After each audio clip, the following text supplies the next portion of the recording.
네, 추석 연휴 중이죠. 그래서 아직 오지 못하시는 분들도 있고 그런 것 같습니다. 저희 가정도 이제 추석 연휴로 저희 집에 이제 모여가지고 미리 준비한 음식을 나누고 같이 오후에는 같이 예배를 드렸습니다. 밴드에 올라와 있는 말씀을 같이 읽고 또 해설도 같이 읽고 또 감사 제목도 한 가지씩 나누고 기도 제목도 나누고 또 함께 기도하는 그런 시간들을 가져서 참 좋았던 것 같습니다. 근데 감사 제목을 나누다가 조카 중에 이제 20살 먹은 아이가 있는데 그 아이가 갑자기 막 우는 거예요. 감사 제목을 나누다 말고. 그래서 왜 우나 이렇게 얘기를 들어보니까 힘든 일이 있었던 것 같아요. 참 배신감도 느끼고 내가 이게 신앙생활을 계속 할 수 있을까, 내 교회를 계속 다닐 수 있을까 같은 마음이 좀 들었나 봐요. 그런데 그것을 자기가 이기고 신앙생활도 하고 교회생활도 하고 교회에서 맡은 것들이 굉장히 많은가 봐요. 그래서 그것도 자기가 할 수 있어서 감사합니다 그러면서 눈물을 이렇게 흘리더라고요. 그래서 속으로 기특하다. 그러니까 거기에 있던 가족들이 다 이 아이를 위로하고 격려하는 그런 시간들이 있었습니다. 그래서 이번 추석에 같이 모여서 감사 제목을 나누는 것이 참 유익했다라는 생각을 합니다. 우리가 주님 앞에서 어떤 삶이 유익할까? 그것을 정말 내 삶 가운데 하나님이 주셨던 그 감사를 날마다 기억하고 나눌 수 있다면 그것이 유익하지 않을까라는 생각을 합니다. 여러분 삶 속에 이런 놀라운 유익이 날마다 경험되어지시기를 주님의 이름으로 축복합니다. 우리의 삶을 가만히 생각하면 우리는 유익한 쪽으로 마음을 두는 것 같아요. 유익한 사람을 만나고 유익한 장소에 가고 유익한 시간을 보내는 것 같습니다. 유익하지 않으면 우리는 하지 않는 것 같다라는 생각을 합니다. 그래서 오늘 제목이 유익한 기도입니다. 유익한 기도가 뭘까? 여러분 우리가 인생을 살다 보면 경험하게 되는 것은 모든 사람은 자기 잣대가 있습니다. 자기 잣대가 없는 사람은 한 사람도 없습니다. 다 있습니다. 다 있습니다. 근데 그 잣대는 어떻게 사용하라고 하나님은 우리에게 주신 거냐면 자기를 바라보라고 주신 잣대예요. 그 잣대를 다른 사람에게 대면 그때부터 그 잣대는 잘못 사용하는 겁니다. 그래서 우리를 살펴볼 때 내가 이렇지 저렇지 자기를 볼 때 잣대를 사용해야지 남편에게, 아내에게, 자식에게, 부모에게, 내 주변 사람들에게 잣대를 갖다 대면 그거는 하나님이 주신 목적을 잘못 사용하는 것이다 라는 겁니다. 하나님은 누구에게든지 잣대를 주셨어요. 그래서 그 잣대는 항상 자기에게 냉혹할 정도로 냉정하게 자기를 살피는 데 사용해야 됩니다. 다른 사람에게는 우리가 섬김과 또 감사로 나아가야 되죠. 근데 이 잣대를 우리가 잘못 사용하면 어떤 일이 벌어지냐면 나는 우월해지고 너는 열등해지는 그런 잣대로 살 때도 있고요. 또 우리가 잣대를 잘못 쓰면 다른 사람을 비판하고 지적하고 다른 사람을 욕할 때 이 잣대를 쓰는 경우가 있습니다. 아쉽다고 말은 하지만 사실은 우리 마음에서 저런 이라고 판단하는 잣대로 쓰는 경우가 얼마나 많은지 모릅니다. 오늘 우리가 읽었던 이 본문에 이 잣대를 잘못 사용한 한 사람을 예수님이 지적하십니다. 그 사람들도 예수님 앞에 같이 있었던 것 같아요. 그랬더니 오늘 9절에서 이렇게 말합니다. 스스로 의롭다고 확신하는 사람들에게 이 비유를 말한다 이렇게 말하는 거예요. 그 다음에 뭐라고 말씀하시냐면 다른 사람을 멸시하는 자들. 아니 자기의 잣대를 사용해서 자기를 볼 때 뭐라고 말하냐면 나는 의로운 사람이다. 나는 하나님 앞에서 구원받은 사람이다. 그렇게 말할 수 있죠. 그건 얼마든지 자기를 향해서 그럴 수 있습니다. 그런데 그런 사람이 다른 사람을 향해서 뭐라고 말하냐면 너는 구원도 못 받고 너는 정말 쓸모도 없고 너는 정말 하나님 앞에 나올 자격도 없는 사람이야 라고 말하면서 멸시했다는 거예요. 여러분 모욕을 당해보셨습니까? 굴욕을 당해보셨습니까? 누군가의 무시를 당해보셨습니까? 그러면요 여러분 마음이 굉장히 아프고 지금 이 바리새인이 하나님 앞에서 자기를 바라보라고 한 그 잣대를 다른 사람에게 잣대를 대는 것이 하는 거예요. 그러니까 어떤 일이 벌어져요? 다른 사람을 멸시하는 일이 생겨요. 여러분의 삶 속에서 누군가가 여러분들을 멸시한다면 여러분 마음이 어떻겠습니까? 굉장히 쉽지 않을 거예요. 굉장히 힘들고 어려운 그런 마음으로 살아가게 될 것입니다. 우리가 살다 보면 간혹 다른 사람들에 대해서 잣대를 말은 하지 않지만 우리의 마음으로 아유 저 사람 그러면서 우리가 잣대를 대는 경우가 있습니다. 그것을 이제는 좀 바꿔야 될 것 같습니다. 그 잣대는 나를 향해서 써야 됩니다. 남을 향해서는요 사랑과 섬김으로 우리가 칭찬하고 격려하는 일을 쓰고, 나를 향해서는 철저하게 냉혹하게 냉정하게 자기를 잣대에 대고 하나님 앞에서 내가 어떻게 살아가야 되는지를 우리가 점검하면서 살아가야 되겠다라는 생각을 하게 됩니다. 여러분들은 요즘 어떻게 살고 계십니까? 정말 하나님 앞에서 우리가 정말 내가 구원받은 그것에 대해서 감사함으로 기쁨으로 자원하여 섬기는 삶, 이게 우리가 살아야 될 삶이에요. 왜 우리가 목자와 목녀로 또 교회 중직으로 또 교회 리더자로 또 여러 가지 일들을 맡아 팀장으로 왜 섬길까요? 하나님께서 그걸 기뻐하시기 때문이기도 하지만 하나님께서 나를 구원하신 그 기쁨 때문에, 그 구원해 주신 그 은혜 때문에 감사함으로 인하여서 주님을 섬기는 겁니다. 내가 무엇을 섬겼기 때문에 하나님이 나한테 뭘 주시겠지가 아니고 사실은 바뀌어 있어요. 주님이 나에게 말로 할 수 없는 사랑으로 나를 구원해 주신 것 때문에 내가 하나님께 헌신하는 겁니다. 제가 목사를 하는 것도 주님이 나를 구원해 주셨기 때문에, 내가 기도한 그 사람들을 구원해 주셨기 때문에 감사함으로 하나님 앞에 사역을 하는 것이죠. 그것이 맞습니다. 그러지 않으면 우리가 다른 사람에게 자꾸 내 잣대를 갖다 댑니다. 내가 한 것이 되기 때문에. 내가 하면 수많은 잣대로 다른 사람들을 힘들게 하고 어렵게 합니다. 그게 맞다고 생각해요. 우리는 내 잣대가 맞다고 생각합니다. 우리는 그런 착각을 자주 합니다. 자기가 말하고 자기가 생각하기 맞다고 생각해요. 그러니까 다른 사람에게 그 말을 해요. 말을 안 들으면 어떻게 해요? 윽박지르고 협박하고 회유해요. 그리고 여러 가지 자격들을 취소해버려요. 너 그렇게 하면 이렇게 안 할 거야? 우리 집에서 가끔씩 드는 얘기이기도 한데 우리는 그렇게 삽니다. 그러니까 자기 잣대가 맞다고 생각해요. 우리는 우리 잣대가 항상 변합니다. 이 세상의 모든 기준은 다 변합니다. 안 변하는 게 있습니까? 여러분, 우리가 가지고 있는 잣대가 맞다라는 생각 하시면 안 됩니다. 우리가 가지고 있는 잣대는 언제든지 변합니다. 그러니까 하나님의 말씀의 잣대를 여러분 꼭 가지시고 살아가시기를 주님의 이름으로 축복합니다. 오늘 본문에 보면 예수님께서 비유로 말씀해요. 이게 사실적으로 있었던 일은 아니지만 비유로 말씀하시는데 아마 이런 상황들이 예수님 보시기에 있었던 것 같아요. 그러니까 비유로 말씀하시는데 두 사람이 등장합니다. 한 사람은 바리새인, 한 사람은 세리입니다. 이 바리새인은 사람들 앞에 섰을 때 항상 떳떳하고 당당한 사람이에요. 왜 그럴까요? 이 사람은 사람들 앞에서는 잘못한 것이 발견되지 않을 정도로 철저한 삶을 살았던 사람. 바리새라는 말은 구별된 삶을 사는 사람, 구별되다라는 뜻이에요. 그러니까 사람들 앞에서 구별되는 삶을 살았는데 이 사람이 어떤 삶을 살았는지 오늘도 나오지만 1회에 2번, 7일 한 주간에 2번을 금식했다. 여러분, 한 주간에 2번 금식하는 사람들이 있습니까? 우리 중에 그 정도의 수준 계속 유지할 수 있을까요? 쉽지 않아요. 한 번 금식하는데도 죽을 만큼 힘들 수 있어요. 그런데 이 사람들이 하나님 앞에 11조를 드리는데 10의 2조를 드렸다 그래요. 그러니까요, 10의 1조 드리는 사람은요 눈에 들어오지도 않는 거예요. 그러니까 이 사람들은 얼마나 사람들 앞에 당당하고 떳떳하겠어요. 그리고 하루에 3번 기도를 하는데 오전 9시, 정오, 오후 3시 딱 그 시간이 되면 어디를 가든지 무엇을 하든지 딱 길에 있든지 손을 들고 하나님께 기도했던 사람들. 그러니까 누가 보더라도 이 사람은 경건한 사람이에요. 누가 보더라도 이 사람들 앞에 서면요 어머에 기죽어 하는 열등감을 가지게 되는 거예요. 이 사람은 너무나 당당하고 우월감으로 너희도 그것도 못하냐 라고 말하는 사람. 날마다 율법을 가지고 사람들을 지적하고 사람들을 훈계하던 사람들이 바리새파 사람들이었어요. 근데 세리는 이 당시에 죄인 중에 죄인, 사람들에게 인정받지 못하고 의인의 그룹에 들어오지 못하고 날마다 소외받는 사람이었어요. 그러나 이 사람이 돈이 많았어요. 그러니까 돈으로 모든 것을 하는 사람이었어요. 그러니까 사람들 앞에서 조금 내가 인정받지 못하다, 나는 너희들보다 돈 많으니까 라고 말하는 사람이었어요.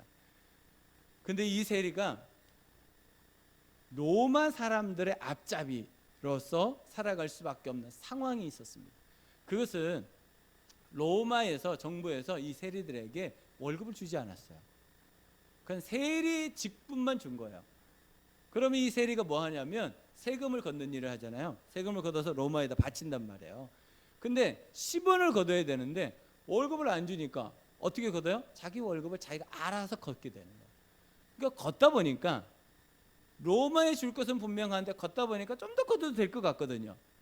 그러니까 10원을 걷어야 되는데 100원을 걷는 경우가 생기는 거예요. 그러니까 이것을 유대 사람들이 다 알잖아요. 그러니까 죽일 놈이 된 거예요.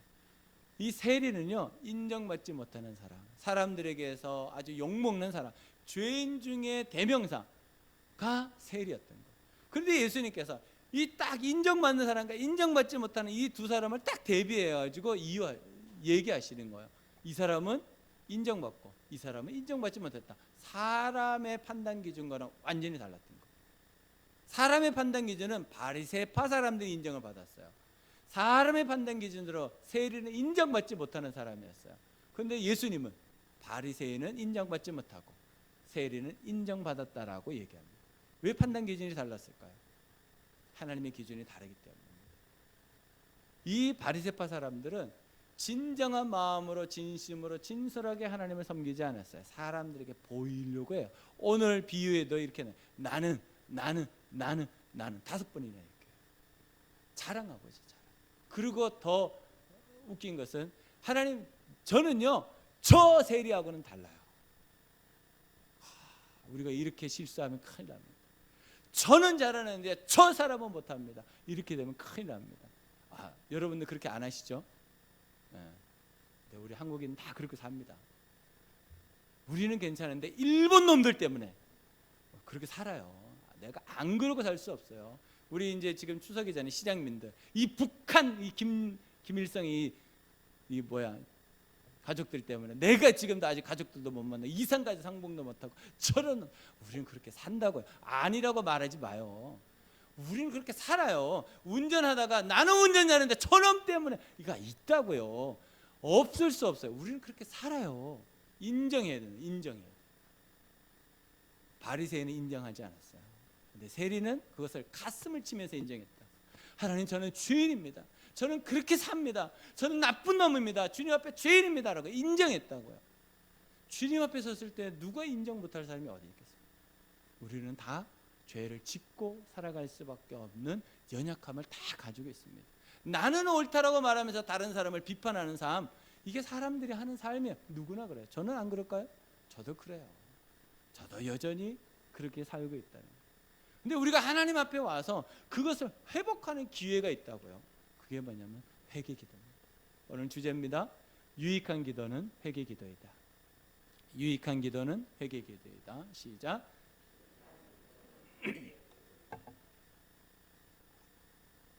유익한 기도는 회개 기도입니다. 오늘 예수님께서 성전에 올라온 이 바리새파 사람과 세리를 향하여서 누가 주님 앞에 인정받고 복을 받았는지에 대해서 얘기하는 거예요. 여러분, 어디에 왔다고요? 장소가 성전에 올라왔다고요. 하나님이 임재해 계시는 그 성전에서 바리새파 사람은 뭘 하고 있다고요? 진솔한 기도를 하고 있지 않아요. 그러나 세리는 진솔한 기도를 하고 있다. 여러분, 주님 앞에서 우리가 감출 것이 무엇이 있겠습니까? 주님이 다 알고 계신데. 그러니까 우리가 주님 앞에 나올 때는요, 진솔해야 될 것 같아요. 세리처럼 주님, 나는 죄인입니다 라고 말할 수 있는 거 부끄러운 거 아니에요. 하나님 다 알고 계신데요. 우리가 우리 자신을 알잖아요. 우리가 얼마나 연약한지.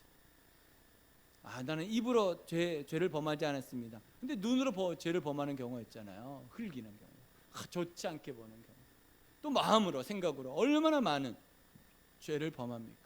그러니까 하나님 앞에 나와서 우리가 회개 기도하는 것은 너무나 자연스러운 거예요. 예수를 믿는데 회개 기도를 하지 않는다? 그건 부자연스러운 거예요. 예수님을 믿는다라고 하면 누구든지 회개 기도는요, 자연스러운 기도예요. 근데 그 기도가 우리에게 유익하다라는 거예요. 왜 그럴까요? 오늘 14절에 보니까 주님께서 그를 인정하셨다 이렇게 말해요. 의롭게 인정하셨다. 그러니까 우리가 회개 기도하는 것은요, 하나님 앞에 인정받는 기도예요. 유익한 기도예요. 여러분, 죄가 생각나지 않습니까? 하나님 앞에 가만히 계셔 보십시오. 내가 하나님 앞에 지은 죄를 주님께서 생각나게 하세요. 꼭 여기 교회에 와서, 예배당에 와서 기도해야 될까요? 아니, 일상생활 속에서 하나님께서 딱 생각나게 하실 때가 있어요. 그러면 그 즉시로 기도하시면 됩니다. 주님, 내가 이런 죄를 지었습니다. 주님, 용서하여 주시옵소서. 그래서 회개 기도는요, 그리스도인에게 일상입니다. 그리스도인에게 자연스러운 것이고 언제든지 할 수 있는 것이어야 됩니다. 어느 특정한 시간에만 하는 것이 아닙니다. 언제든지 주님 앞에 나아가면서 기도할 수 있는 것이 회개 기도. 그 기도가 우리에게 유익하다라고 말하는 것입니다. 회개 기도에는 유익이 우리에게 있는데 두 가지라고 저는 생각합니다. 첫 번째, 용서를 경험합니다. 용서를 경험합니다. 시작. 용서를 경험합니다. 네, 우리 말씀을 좀 띄워주시죠. 자, 여기 보면 누가 바리새인이고 누가 세리인지 금방 아시겠죠? 손 들고 있는, 달란체 하고 있는 저 사람이 바리새인, 가슴을 치면서 주님 앞에 기도하고 있는 사람이 세리. 우리가 주님 앞에 섰을 때 어떤 자세를 가지고 어떤 기도를 해야 되는지를 가르쳐 주고 있습니다. 네, 로마서 3장 10절로 12절 우리 말씀 보겠습니다. 성경에 시작. 성경에 이렇게 기록되어 있습니다. 의인은 없다, 한 사람도 없다. 깨닫는 사람도 없고 하나님을 찾는 사람도 없다. 모두가 곁길로 빠져서 쓸모가 없게 되었다. 선한 일을 하는 사람은 없다. 한 사람도 없다. 뭐라고요? 한 사람도 없다고요. 의인도 없고 선한 사람도 없어요. 왜요? 우리가 죄인이라는 거예요. 이게 세리의 기도입니다. 하나님 앞에 섰을 때 우리는 하나님, 저를 의인 삼아 주셔서 너무 감사하지만 내가 하나님 앞에 온전치 못한 삶도 있음을 고백합니다. 인정합니다. 자백합니다. 우리가 자백할 때 하나님께서 미쁘시고 의로우셔서 우리의 모든 죄를 깨끗게 해주신다고 말씀하셨어요. 용서를 경험하는 거예요. 그러니까 하나님 앞에서 내가 죄인이 아니라고 말하는 순간 나는 죄인이 돼요. 하나님 앞에서 나는 항상 부족하고 연약함이 있어요. 그러니까 죄를 인정하셔야 돼요. 얼마큼 인정해야 돼요? 이 세상에는 의인이 없을 정도로 한 사람도 없다고 그러잖아요. 우리는 죄인일 수밖에 없고 죄를 지을 수밖에 없습니다. 그로 인해서 우리의 삶 속에 하나님께서 무엇을 경험하게 하냐면 용서를 경험하게 하십니다. 네, 다음 말씀 보죠. 요한복음 14장 6절입니다. 예수께서 그에게 말씀하셨다. 나는 길이요 진리요 생명이다. 나를 거치지 않고서는 아무도 아버지께로 갈 사람이 없다. 여러분, 우리가 하나님께 직접 못 간다니까요. 왜요? 죄인이기 때문에 그래요. 예수 그리스도로 말미암아서 우리가 하나님께 갈 수 있는 거. 왜요? 우리가 의인이 되었기 때문에. 그러니까 우리의 원래 정체성은 죄인이에요. 우리는 태어나는 순간부터 완전히 타락한 죄인이에요. 그러니까 그 영향력 속에서 우리가 계속 살아가는 거예요. 그래서 우리는 완벽한 100% 변화가 없습니다. 여기서 누구도 완벽한 100%의 변화는 없습니다. 변해가는 거예요. 1%. 이럴 수 있어요. 2021년에 내가 이 부분을 변화시키기로 기도했는데 22년도 지금 9월에 왔는데도 아직 변화되지, 그 당연한 거라니까요. 아직도 변화되지 않는 거예요. 하나님께서 변화시켜 주실 거예요. 1%, 조금씩. 완벽하게 한 번에 팍 변하지 않습니다. 확 변했는데 다시 돌아갑니다. 우리. 그리고 다시 앞으로 갑니다. 또 돌아갑니다. 또 앞으로. 그러면서 1% 천국을 향해서 가는 거예요. 여러분, 그것을 여러분 가지셔야지 여러분 잣대를 여러분에 쓰지, 안 그러면 자꾸 다른 사람한테 잣대를 쓴다고. 왜 안 변해? 왜 안 변하겠어요? 내가 안 변하니까 안 보이게, 변한 게 안 보이는 거죠. 내가 변하면요 세상이 변해 보입니다. 우리가 주님 앞에 나가는 것은 우리의 공로가 아니에요. 오로지 예수 그리스도 때문에 우리가 용서함 받아 주님께 나가는 거죠. 다음 말씀 보죠. 사도행전 4장 12절입니다. 이 예수밖에는 다른 아무에게도 구원은 없습니다. 사람들에게 주신 이 이름 가운데 우리가 의지하여 구원을 얻어야 할 이름은 하늘 아래 이 이름밖에 다른 이름이 없습니다. 그래요. 예수 그리스도 외에는요 우리가 구원을 얻을 수 있는 길이 없어요. 다른 이름은 없어요. 그러니까 예수 그리스도 이름만 딱 붙잡고 가는 거예요. 다른 거 자랑할 것이 없어요. 우리의 자랑 오직 예수. 내가 자랑할 수 있는 건 오직 예수밖에 없다는 거. 다른 것을 어떻게 자랑하겠어요? 우리는 항상 죄를 범하는데, 항상 미흡하고 연약한데, 하나님께서 원하시는 그 거룩한 상태에 가기가 아직도 도달하지 못합니다. 그러니까 오직 예수 그리스도의 이름을 붙잡고 가는 삶, 이것이 우리의 삶 속에 용서를 경험하게 합니다. 예수 앞에 나갈 때 용서를 경험합니다. 예수 앞에 나가면 하나님께서 우리를 죄 없다고 말씀하시고 의인이라고 말씀해 주신다는 거예요. 다음 말씀입니다. 사도행전 16장 31절입니다. 그들이 대답하였다. 주 예수를 믿으십시오. 그리하면 그대와 그대의 집안이 구원을 얻을 것입니다. 아멘. 빌립보 감옥에서 있었던 바울과 실라가 찬양하면서 있었던, 그랬더니 지진이 일어나고 거기에서 창고가 열리고 다 도망갈 수 있는데도 바울과 실라가 도망가지 않고 그 간수장을 살렸던, 왜 그 감옥에 들어갔을까? 하나님의 계획은 그 간수장과 간수장의 가족들을 살리는 거였어요. 그래서 말하는 거예요. 주 예수를 믿으라. 다른 이름이 없다는 거예요. 바울이 당신의 가정이 용서받고 구원받을 수 있는 건 주 예수밖에 없다는 거예요. 그러니까 주 예수를 믿으라고 얘기하는 거예요. 다른 게 없어요. 다른 게. 우리가 다른 이름으로 구원받았습니까? 오직 예수 때문에 구원받은 거 아니겠어요? 그 용서함 때문에 우리가 구원받았다는 겁니다. 다음입니다. 용서할 때 서자, 이게 한자가 나오죠. 이게 같을려의 마음심을 합하여서 된 글입니다. 이 말이 뭐냐면 마음이 같다라는 뜻이에요. 용자는 담을 용자예요. 담을 용. 그러니까 마음을 같이 한 것을 담는 거예요. 그게 용서예요. 용서. 여러분, 누구를 용서할 때 그 사람의 마음과 같이 해서 내 마음에 담아야지 용서가 되지. 그래, 내가 용서해 줄게. 마음도 같이 안 하고 용서, 그거 용서 안 됩니다. 다음에 또 나옵니다. 또 나옵니다. 또 미워지고 또 싫어지고 또 힘들어지고 어려워집니다. 왜요? 마음을 같이 안 하니까. 주님이 우리를 용서하신다라는 말의 뜻은 뭐냐면, 그래, 내가 너하고 똑같아질게. 그래서 인간으로 오시고, 그래서 십자가에 지시고 죄인이 되셔서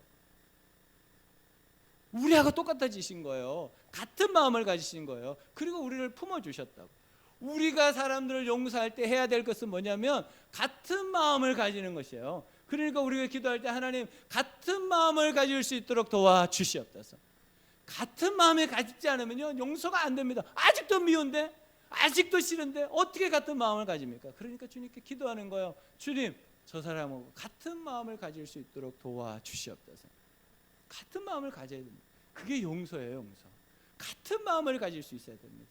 주님이 이 땅에 내려오셔서 우리와 같은 마음을 가지시고 인간의 몸을 가지시고 십자가에 주시고 같은 마음을 가지시고 우리를 구원해 주셨다는 거예요. 여러분, 자식들을 불쌍히 여길 때 같은 마음이 되어져요. 그러면 용서가 되는 거예요. 내 아내와 내 남편을 보면서 같은 마음을 가지면요, 용서가 돼요. 마음이 같지 않으니까 힘들고 어려운 거예요. 여러분 삶 속에 하나님의 마음이 여러분들에게 부어지면요, 그 하나님의 마음 때문에 사람들을 용서할 수 있습니다. 하나님의 마음이 여러분들의 마음을 품기 때문에 하나님은 항상 그렇게 하십니다. 그러니까 용서라고 하는 것은 마음을 같이 해서 품는 거예요. 담는 거예요. 내가. 그래야 용서가 되지. 내가 그냥 용서하겠습니다라고 아무리 소리 질러도 용서가 안 됩니다. 마음이 같아져야 돼요. 그러니까 여러분 기도하실 때 정말 용서해야 될 사람들이 있을 때 하나님, 그 사람 마음과 내 마음이 같아질 수 있도록 도와주시옵소서. 그 기도하셔야 돼요. 그래야 용서가 됩니다. 그러지 않으면요, 용서하는 것 같지만 다시 돌아가 버립니다. 같은 마음을 가질 수 있도록 이런 기도하시기를 바랍니다. 네, 누가복음 6장 37절입니다. 같이 읽습니다. 남을 심판하지 말아라. 그리하면 하나님께서도 너희를 심판하지 않을 것이다. 남을 정죄하지 말아라. 그리하면 하나님께서도 너희를 정죄하지 않을 것이다. 남을 용서하여라. 그리하면 하나님께서도 너희를 용서하실 것이다. 하나님께서 우리를 용서하시기를 원하십니다. 그러려면 우리가 먼저 뭘 해야 되죠? 다른 사람을 용서해야 돼요. 근데 용서하기가 쉽나요? 쉽지 않잖아요. 그러니까 하나님, 같은 마음을 부어달라고 기도해요. 마음이 같아야 돼요. 그래야지 용서가 되죠. 여러분 지금 설교를 들으시면서 누군가가 딱 떠오른다면, 한 사람, 내가 이 사람 아직도 용서 못하고 있는데, 그런다면 하나님, 같은 마음을 부어주시옵소서. 그럴 때 하나님 용서를 경험하게 하십니다. 정말 우리가 회개하면 하나님의 용서가 우리에게 경험되어져요. 그 용서로 말미암아서 우리가 어떤 삶을 살아야 되냐면 다른 사람을 용서하는 삶을 살아야 돼요. 너희들 그 사람을 용서 못해? 나도 너 용서하지 않아. 하나님께서 뿌린 대로 거두리게 돼. 심은 대로 거두겠다 말씀하십니다. 그러니까 정말 주님 앞에 용서함을 경험하기를 원하신다면 용서하는 삶을 사시기를 주님의 이름으로 축복합니다. 그럴 때 하나님께서는 우리에게 용서의 삶을 살게 하십니다. 이사야에서 말씀을 보시죠. 55장 7절입니다. 악한 자는 그 길을 버리고 불의한 자는 그 생각을 버리고 주님께 돌아오느라. 주님께서 그에게 긍휼을 베푸실 것이다. 우리의 하나님께로 돌아오느라 주님께서 너그럽게 용서하여 주실 것이다. 우리가 주님 앞에 돌아오면 주님 용서하시는 거예요. 주님은 항상 우리를 용서하기를 원하십니다. 용서하기. 하나님의 마음은 용서의 마음이에요. 오늘도 우리 본문에 나온 자비하심이라는 이 단어가 굉장히 넓게 사용됩니다. 어디에 보면 사랑이라는 말로 자비가 사용됩니다. 어디에 보면 긍휼, 이것도 자비입니다. 어디에 보면 인애하심, 인자하심, 이것도 다 자비의 말로 해석될 수 있습니다. 같은 단어를 그렇게 쓰는 거예요. 하나님께서는 우리에게 뭘 주기를 원하시냐면 용서함을 주시기 원합니다. 근데 언제? 주님께 나아갈 때. 그러니까 세리가 지금 하나님께 나왔잖아요. 성전에 나왔잖아요. 그리고 제일 구석에 서서 자기가 죄인이라고 고백하잖아요. 왜 고백해요? 하나님 용서해 주시옵소서라고 말하는 거예요. 우리가 주님 앞에 나왔을 때 우리가 가지고 있는 허물과 주님 앞에 지었던 죄를 용서해 달라고 자신 있게 말씀하시라는 거예요. 왜요? 주님은 항상 우리를 용서하기를 원하시기 때문에. 우리가 주님 앞에 나와서 하나님은 나 용서하지 않을 거야 고집 부리지 않으세요. 우리가 용서해 달라고 말할 때, 내가 죄인이라고 말할 때 하나님은 항상 용서해 주시는 거예요. 그래서 하나님 용서의 하나님이세요. 여러분 실수하고 하나님 앞에서 온전치 못한 부분들이 있을 수 있습니다. 시간을 함부로 쓰고 다른 사람에게 함부로 대하고 하나님이 있을 수 있어요. 그럼에도 불구하고 하나님께 나오는 것이 좋지 나오지 않는 것은 옳지 않습니다. 우리는 항상 부족합니다. 그래서 하나님께 나올 때 하나님 우리를 용서하시고 하늘의 놀라운 복을 내려주시는 줄로 믿습니다. 베드로가 예수님께 왔습니다. 예수님, 내가 미운 사람이 있는데 그 사람을 내가 몇 번 용서해야 됩니까? 그리고 자기의 최대치 7번 용서하면 될 것 같습니다. 어떻습니까? 아니 70번에 7번을 용서해. 베드로가 깜짝 놀랍니다. 여러분 이것을 수학적으로 생각하시면 안 됩니다. 490 이거 아닙니다. 끝까지 용서하라. 이게 이스라엘 사람들에게는요 문화적으로 그렇게 이해가 돼요. 70번에 7번 끝까지 용서해야 되는구나 라고 이해되는. 우리처럼 400번, 여러분 490번 용서하기도 쉽지 않아요. 하다가 숫자를 까먹어. 다시 해야 돼 처음부터. 그러니까 끝까지 용서하라는 거예요. 끝까지. 근데 예수님께서 뭐라고 말씀하셔요? 똑같이 너 용서하지 않아? 나도 너 용서하지 않을 거야. 이거 굉장히 무서운 겁니다. 우리가 사람을 용서하는 건요 어떤 면에서 굉장히 쉬울 수 있습니다. 일방적으로 하면 되니까. 근데 하나님이 나를 용서하지 않으면요 구원이 없어요. 여러분 이거 심각한 겁니다. 내가 작은 것을 했더니 하나님이 큰 것을 주시겠다는. 그러니까 여러분들 안에 용서하지 못하고 있는 사람들이 있다면 용서하셔야 됩니다. 그것이 회개 기도의 유익이에요. 우리가 주님 앞에 제대로 회개를 하면요 용서하는 경험을 하게 된다는 거예요. 여러분 이 복을 누리시기를 주님의 이름으로 축복합니다. 네, 다음. 사단이 우리가 죄를 지으면 뭐라고 말해요? 이 죄인, 이 나쁜 놈, 네가 교회 다니면서 너 그렇거든, 너 교회를 다닐 수 있어, 예수님 믿을 수 있어, 막 이렇게 고발을 합니다. 그때 우리가 해야 될 말이 있어야 되잖아요. 그래 난 죄인이야. 여기까지만 가면 안 돼요. 어떻게 해야 돼요? 그래 나 죄인이야. 그런데 그런 나를 대신해서 주님께서 십자가에서 죽으시고 3일 만에 부활하셔서 용서해 주셔서 어쩔래? 여기까지 가셔야 돼요. 죄인인 것을 인정은 하되 주님이 그럼에도 불구하고 나를 구원하심에 대해서 말할 수 있어야 됩니다. 우리의 과거는요 죄인이었습니다. 근데 우리의 현재는 의인입니다. 그러니까 그것을 당당하게 말씀할 수 있어야 돼요. 주님이 나를 용서해 주심에 대해서 여러분 말씀할 수 있어야지. 사단이 여러분들의 마음속에 너는 죄인이야, 너는 못났어, 뭐해서 계속 공격하는 그 공격을 계속 받아오십시오. 무기력해집니다. 우울해집니다. 그래 나는 안 돼. 내가 뭘 하겠어? 그럼 신앙생활도 못하게 돼요. 주님 앞에 섰을 때 어쩔래? 여기까지 가셔야 된다는 거예요. 어쩔래? 나 그런 사람이야. 그런데 주님이 나를 사랑하셔서 나를 구원하여 주셔서 용서해 주셔서 어쩔래? 여기까지 가셔야 된다고. 여러분 물러서지 마시고 주님의 이름으로 승리하시기를 주님의 이름으로 축복합니다. 주님이 용서해 주심에 대해서 여러분 확신을 가지셔야 돼요. 죄가 드러나면 주님께 회개하고 자유하시면 돼요. 그죠? 그러면 과거의 죄는 어떻게 해요? 내가 분명히 회개했는데 또 생각나. 여기에 대한 숙제가 많으시더라고요. 제가 들어보니까. 목사님, 제가 자꾸 죄에 분명히 회개 기도했는데 또 생각나가 또 생각. 그거 어떻게 해야 돼요? 이렇게 하는 겁니다. 이전에 회개한 것이 기억날 때는 다시 회개하는 것이 아니고 감사하는 것이죠. 어떻게 해요?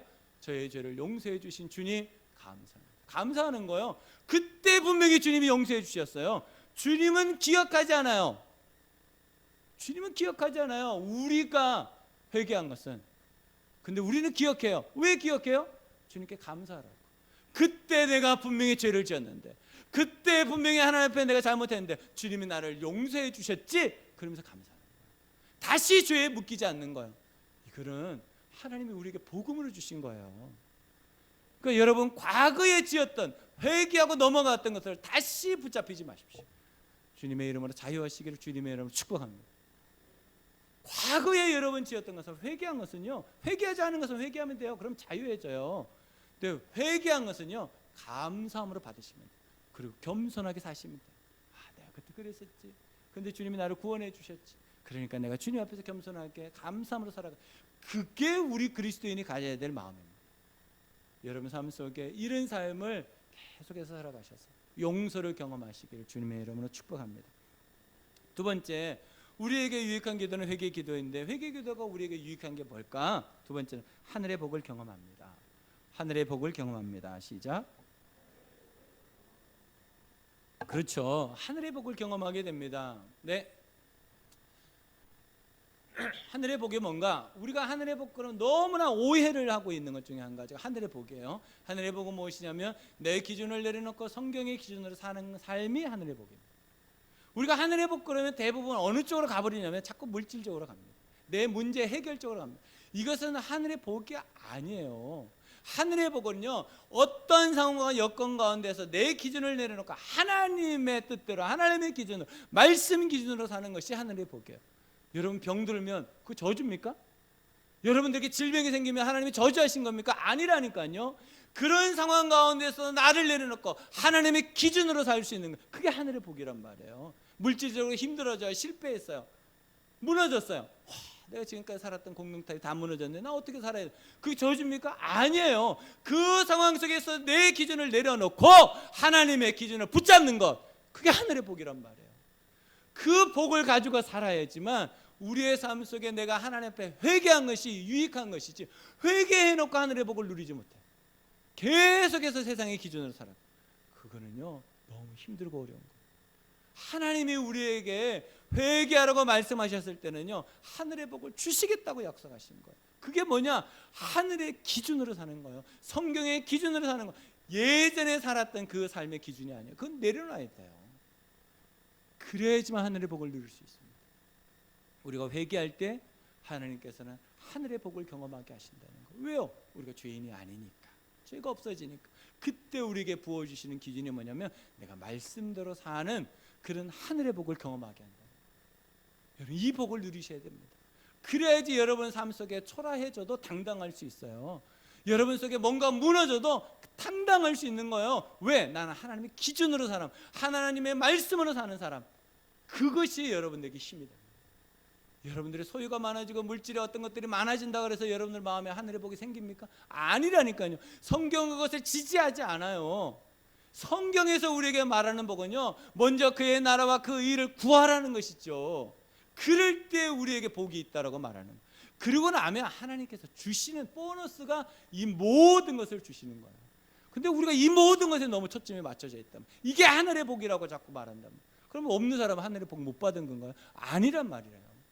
하늘의 복은요, 내 기준을 내려놓고 하나님의 뜻대로 성경의 말씀 기준에 따라서 사는 것이 하늘의 복이라는 거예요. 여러분, 이것을 믿으시기 바랍니다. 이게 우리에게 하늘의 복입니다. 그래야지 하나님 앞에서 우리가 누구든지 하나님 앞에서 당당하고 떳떳하게 힘있게 살아가지, 누구는 잘 되고 누구는 못 되면 우리 어떻게 차별대우 받으며 살겠어요? 그게 아니란 말이에요.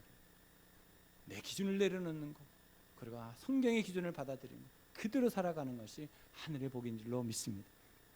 말씀 보겠습니다. 시편입니다. 시편 1편 2절로 다음에 5절 6절입니다. 오로지 주님의 율법을 즐거워하며 밤낮으로 율법을 묵상하는 사람, 이 사람이 복된 사람이에요. 5절 6절 그러므로 시작. 그러므로 악인은 심판을 받을 때 몸을 가누지 못하며 죄인은 의인의 모임에 참여하지 못한다. 그렇다 의인의 길은 주님께서 인정하시지만 악인의 길은 망할 것. 오늘 본문과 너무나 똑같지 않나요? 의인 하나님께 인정하시지만 악인은 인정받지 못한다. 여러분 어떤 사람이 인정받는 사람이라고 말하고 있어? 2절에 주야로 말씀을 묵상하는 자, 하나님의 말씀의 기준을 가지고 사는 자가 인정받는 사람입니다. 여러분 이 삶을 여러분 놓치시면 안 됩니다. 다른 거 다 놓쳐도 하나님의 말씀만 딱 붙잡고 계시면 하늘의 복을 경험하게 된다는 거예요. 다음입니다.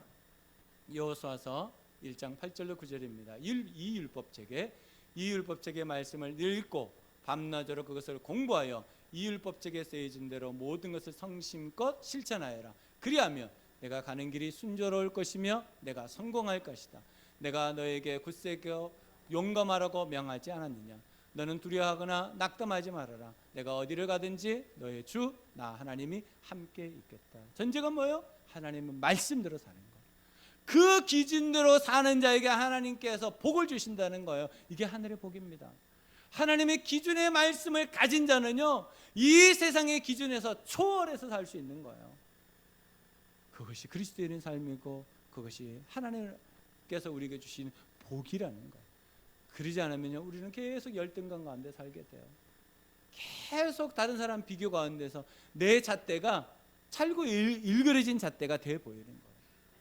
하나님은 우리에게 동일하게 누구에게나 동일하게 말씀을 주셨습니다. 그 말씀을 붙잡고 사는 사람에게 하나님께서 모든 길을 열어주신다라고 말씀하시는 거예요.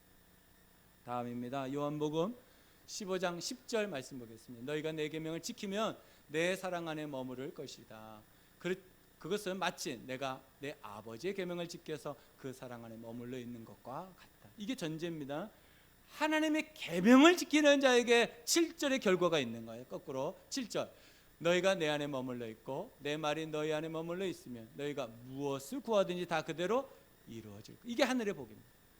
내가 하나님의 계명을 붙잡고 그 말씀을 지키고 살 때 하나님께서 복을 주신다는 거예요. 우리는 자꾸 세상의 기준을 가지고 들어온단 말이에요.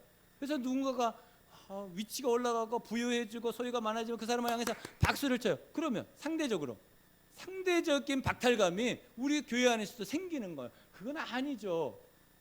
우리가 말씀으로 사는 삶, 그 삶이 하늘의 복이라는 것을 믿고 사는 삶이에요. 그래서 우리는 가난해도 연약해도 부족해도 주님 앞에서 당당하고 떳떳하게 어깨를 펴고 고개를 들고 살 수 있는 것입니다. 여러분 삶 속에 이 복을 누리시기를 주님의 이름으로 축복합니다. 히브리서 13장입니다. 13장 5절로 6절입니다. 돈을 사랑함이 없이 살아야 하고 지금 가지고 있는 것으로 만족해야 합니다.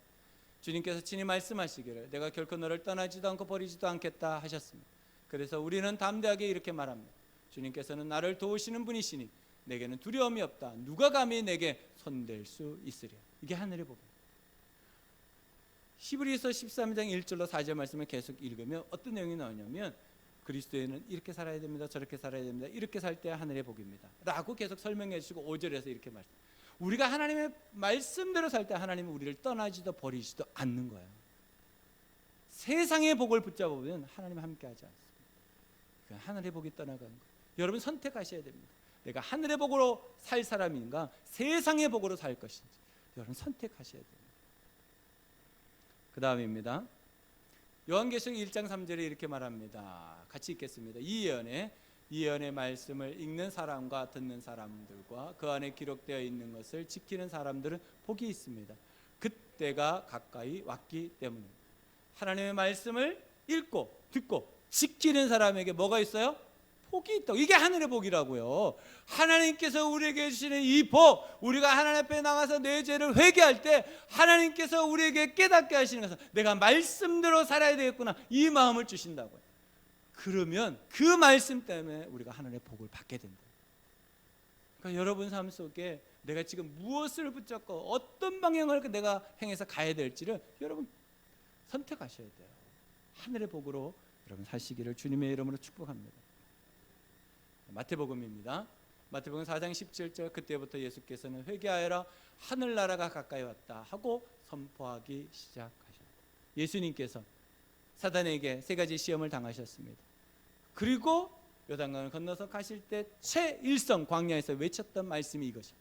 회개하라, 천국이 가까웠다. 회개할 때 하나님의 복이 우리에게 임합니다. 여러분, 회개하는 것은 자연스러워야 됩니다. 회개하는 것은 일상이 되어야 됩니다. 회개하는 것은 우리의 삶에 큰 유익이 되어야 됩니다. 하나님께서 우리가 회개할 때 용서함을 경험하게 하시고 우리가 회개할 때 하늘의 복을 경험하게 하신다고 말씀하신 거예요. 그러니까 여러분, 그리스도인으로서 회개하는 삶은요, 마땅한 삶입니다. 당연한 삶입니다. 그렇게 살아야 됩니다. 그래야지만 세상 사람들이 살지 못하는 그 놀라운 삶을 살게 되는 것입니다. 그럼 이 복을 누리고 사시기를 주님의 이름으로 축복합니다. 기도하겠습니다. 눈을 감고 여러분 삶 속에 하나님께서 주셨던, 또 오늘 말씀 가운데 주셨던